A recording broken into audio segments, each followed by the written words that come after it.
নমস্কার, আমি তৃষ্ণা। আমার ঘরে বাড়ি আপনাদের সকলকে স্বাগত জানাই। অনেক দিন পরে একটা রান্নার ভিডিও নিয়ে চলে এলাম। এই যে আমার গাছের পেঁপে দিয়ে মটন রান্না। পেঁপেটা পাড়া দেখিয়েছিলাম, কিন্তু রান্নাটা শেয়ার করিনি। আজকে শেয়ার করছি। ভালো লাগলে লাইক, কমেন্ট, সাবস্ক্রাইব অবশ্যই করবেন। যে সকল বন্ধুরা, নতুন বন্ধুরা এখনও সাবস্ক্রাইব করেননি, সাবস্ক্রাইব করবেন।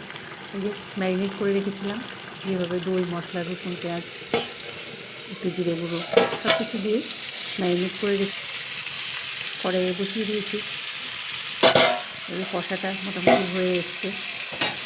আর আমি মটনে খুব কম তেল দিই, কারণ এমনি চর্বি থাকে, সেই কারণে তেলটা একটু কমই দিই। এটা কষাটা হয়ে গেলে আমি প্রেশার কুকারে দিয়ে সিটি মেরে নিলাম। 4টে সিটি দিয়েছি। আর এরকম পাতলা পাতলা ঝোল হয়েছে।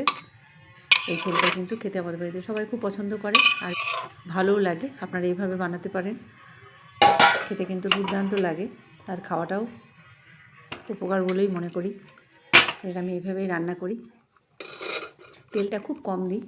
এর আগে দেখিয়েছি, তো ভালো লাগলে সাবস্ক্রাইব করবেন।